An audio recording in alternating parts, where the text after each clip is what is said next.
Selamat pagi Bapak Ibu saudara yang diberkati Tuhan. Pagi hari ini kita akan kembali merenungkan kebenaran firman Tuhan. Saya beri judul Menemukan Tuhan di dalam Kesusahan.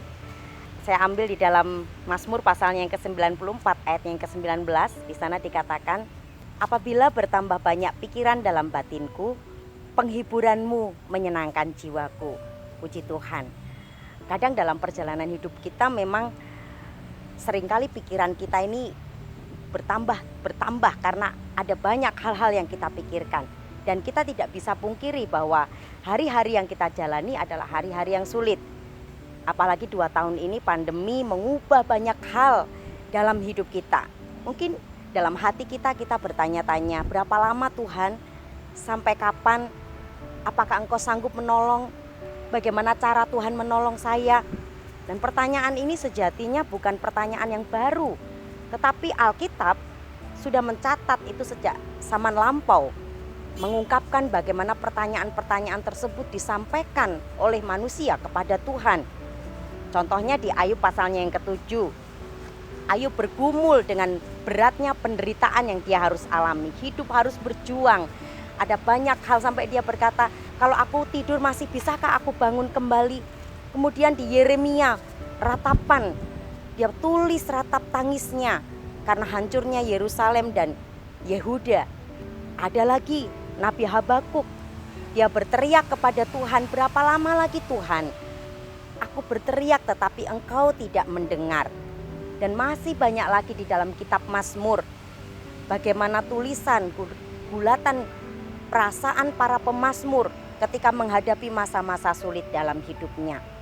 Saudara-saudara yang diberkati oleh Tuhan, dalam menggumuli masa sulit kita dapat meluangkan waktu kita sejenak untuk kita lihat di dalam kitab Mazmur. Sejatinya kitab Mazmur bukan hanya kitab syair pujian dengan pemilihan kata yang bagus saja, tetapi jauh di balik itu terkandung jawaban atas pergumulan hidup manusia yang setiap hari tidak luput dari penderitaan, tidak luput dari perjuangan hidup. Ada salah satu buku yang berjudul Penghiburan yang Menyenangkan Jiwa. Di sana dikutip bahwa Allah itu berbicara banyak kepada kita lewat firman-Nya. Tetapi ada satu kitab, yaitu kitab Mazmur yang banyak berbicara tentang kehidupan kita, berbicara kepada Allah. Saudara-saudara yang diberkati oleh Tuhan, rasanya naluri kita sebagai manusia, kita ingin semuanya berjalan dengan baik, berjalan dengan lancar.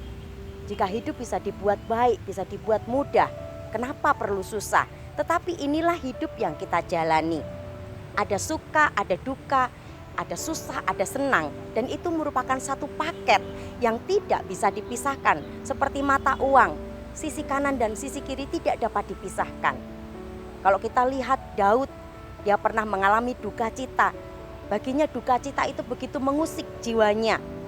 Daud bergumul dengan keras untuk melihat bagaimana ada kebaikan di dalam duka yang dia harus hadapi. Saya baca di dalam Mazmur pasalnya yang ke-6 ayat yang ke-7 dan 8, di sana dikatakan, lesu aku karena mengeluh, setiap malam aku menggenangi tempat tidurku dengan air mataku, aku membanjiri ranjangku, mataku mengidap karena sakit hati, rabun karena semua lawanku. Dalam 2 ayat ini kita bisa melihat kejujuran hati Daud ketika dia berdoa kepada Tuhan, ketika dia berteriak kepada Tuhan. Ini loh Tuhan keadaan hatiku, suasana hatiku, air mataku yang menetes, badanku yang letih lesu karena mengeluh. Daud tidak berusaha sok tegar untuk dia bisa kuat mampu menghadapi, menaklukkan duka cita yang dia sedang hadapi. Jika kita merenungkan Bapak Ibu saudara yang diberkati Tuhan, bukankah kita juga pernah mengalami kondisi yang sama seperti Daud? Mungkin kita berduka karena ditinggal oleh orang-orang yang kita kasihi. Tetapi mungkin kita terpuruk dengan krisis yang menimpa kita secara mendadak. Menghadapi kondisi yang susah tidaklah mudah. Tetapi di ayat yang ke-8, Daud dia menerima sesuatu dari Tuhan. Dikatakan Tuhan melihat air mataku, Tuhan mendengar seruanku, Tuhan menjawab doaku. Mungkin Tuhan tidak menjawab doa kita dalam seketika saja, kemudian mengubah semuanya. Tidak. Kadang kita berpikir untuk kita positif, kita berpikir untuk kita optimis. Tetapi seringkali ketika kita menghadapi kesusahan, mata jasmani kita, mata kita melihat fakta yang nyata di depan kita. Dan itu mengalahkan semuanya. Tapi kita belajar dari Daud pada pagi hari ini.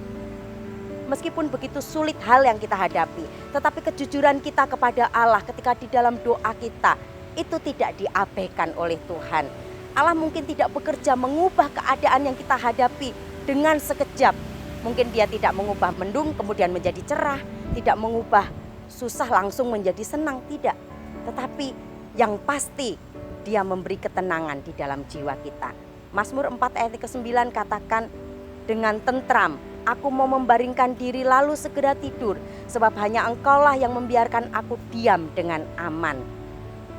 Ini yang Daud rasakan. Daud menerima damai sejahtera dari Tuhan, aman di dalam Tuhan. Ungkapan kejujuran Daud kepada Allah tidak membuat hidup Daud pahit, tetapi membuat Daud semakin percaya kepada Tuhan. Waktu aku takut, aku ini percaya kepadamu, kepada Allah yang firman-Nya kupuji, kepada Allah aku percaya, aku tidak takut apakah yang dapat dilakukan manusia terhadap aku.